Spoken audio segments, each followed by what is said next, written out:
अस्सलाम वालेकुम फ्रेंड्स, उम्मीद करता हूँ कि आप सब खैरियत से होंगे। Welcome to my channel Fahad medical. आज हम बात करने जा रहे हैं मलेरिया डिज़ीज़ के हवाले से कि जिस तरह के आजकल मच्छरों का सीज़न है तो मच्छरों में बहुत ज़्यादा बुखार हो रहा है। बहुत ज़्यादा जो लोग हैं वो मुख्तलिफ़ किस्म के फ़ीवर्स में मुब्तला हो सकते हैं। मिसाल के तौर पर मौसमी बुखार हो सकता है। इसके अलावा मच्छरों की वजह से जो होने वाला बुखार होता है उसको मलेरिया कहा जाता है। तो आजकल जो मलेरिया के पेशेंट्स की रेशो है वो दिन ब दिन बढ़ती जा रही है। उसकी मेन वजह यही है, मच्छर जब काटते हैं तो वो जो जरासीम होते हैं वो ब्लड के अंदर शामिल होते हैं। इसकी वजह से इम्यूनाइजेशन सिस्टम को वो डिस्टर्ब करते हैं और फीवर हो जाता है।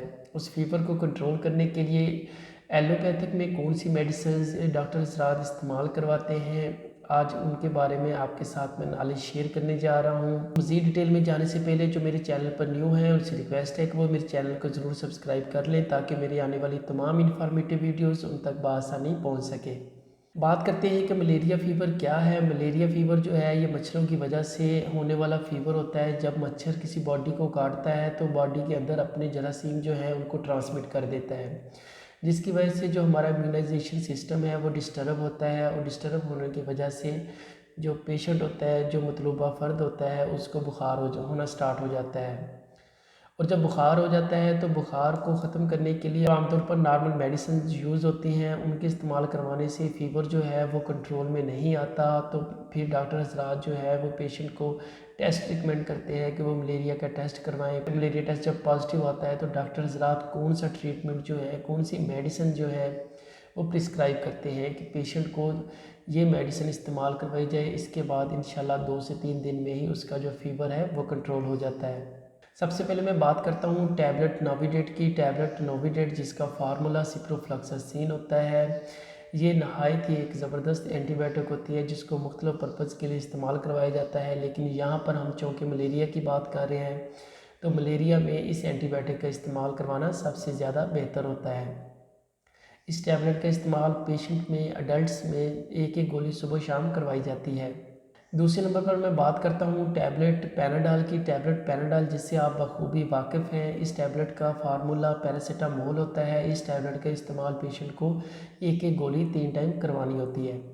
तीसरे नंबर पर बात करते हैं टैबलेट अर्सीवा 80/480 जिसका फार्मूला आर्टी मैथर प्लस ल्यूमीफेंट्राइन होता है। इसमें आर्टी मैथर जो होता है ये 80 mg होता है और इसमें ल्यूमीफेंट्राइन जो होता है ये 480 mg होता है। इस टैबलेट का इस्तेमाल आपने सुबह शाम अडल्ट्स में करवाना होता है, यानी कि जिस तरह tablet Novidat plus tablet Panadol plus tablet अर्सीवा भी पेशेंट को इस्तेमाल करवाई जाएगी।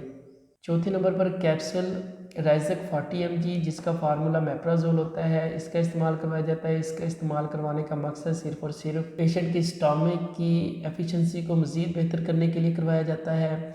ये जो ट्रीटमेंट है ये सिर्फ़ और सिर्फ मलेरिया के पेशेंट में बड़ा ही ज़बरदस्त रोल प्ले करेगा, बहुत ही अच्छे नतीजे जो है वो सामने लाएगा। इस ट्रीटमेंट का आपने इस्तेमाल 3 से लेकर 5 दिन तक जारी रखना होता है। एक चीज़ और ऐड करता जाऊँ कि अगर पेशेंट को बहुत ज़्यादा फ़ीवर है, मतलब उसका जो बुखार है वो 103 पर जा रहा है, 104 पे जा रहा है, 102 पर है, तो आप इसके साथ प्रवास इन्फ्यूजन का भी इस्तेमाल कर सकते हैं। प्रवास इन्फ्यूजन आप डेली बेसिस पर एक पेशेंट को लगा सकते हैं। 3 दिन तक आप प्रवास इन्फ्यूजन इस्तेमाल कर सकते हैं। इंशाल्लाह ये ट्रीटमेंट करने से आपका पेशेंट जो है वो काफ़ी हद तक बेहतर हो जाएगा और उसका जो मलेरिया के जो पॉजिटिव असरात हैं वो भी नेगेटिव हो जाएंगे और आपका पेशेंट बिल्कुल ठीक हो जाएगा। एट द एंड एक और रिक्वेस्ट है कि कोई भी ट्रीटमेंट, कोई भी मेडिसिन जो है वो डॉक्टर के मशवरे के बगैर हरगिज़ इस्तेमाल ना करें। अगर आपके पेशेंट को इस तरह का मसला बनता है, आपके घर में किसी फ़र्द को इस तरह का मसला बनता है तो फ़ौरन मुस्तने डॉक्टर से रिजू करें ताकि बर वक्त उसका इलाज मुमकिन हो सके। तो उम्मीद करता हूँ कि आज की ये वीडियो आपके लिए इन्फॉर्मेटिव होगी। मिलेंगे इंशाल्लाह अगली वीडियो में एक नए टॉपिक के साथ। तब तक के लिए इजाज़त चाहता हूँ। अल्लाह हाफिज़।